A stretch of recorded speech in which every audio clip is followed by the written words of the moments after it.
All right, YouTube. One thing that I've noticed is that a lot of beekeepers also keep chickens. And we're no different here at Bee Bayou. Chickens are a major part of what we're doing out here. We use them for eggs and for meat. We also use their bedding for composting. They play a big part of our operation around here. So it's that time of year again, and we're getting ready to have our baby chicks delivered from Murray McMurray Hatchery. They'll be day-old chicks, and by the time they get here, they'll be 2 to 3 days old, I guess. So I just wanted to go over, just like beekeeping, keeping chickens, everybody's got their own way of doing things. I just wanted to show you guys how we raise our baby chicks up. A really simple process. Anybody can do this at home. Basically what we've done is we've gone to Tractor Supply and we've got one of these big tanks. I don't remember exactly how big this is. I know we paid under $200 for it, I think. I made a little lid out of 2x2s with some chicken wire on it. And that's basically the brood box that we're going to use. We're going to put our chickens in here and they're going to have the run of the place. What we use for bedding is just pine shavings. You can get them at any Tractor Supply store or your local co-op or something like that. As far as feeding them, you're going to need some kind of feeder. I like this kind. You can feed it. A lot of heads can fit in these little holes. It kind of prevents them from getting in there and fouling it up a little bit.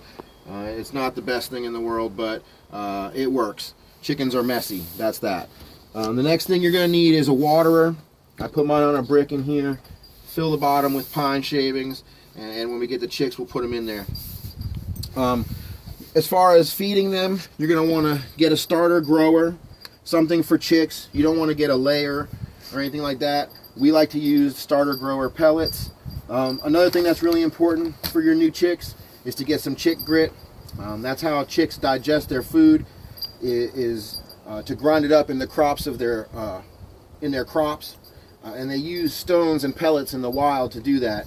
So you make sure that you want to get the chick grit because it's really fine little pieces of granite basically, and it helps them digest their food.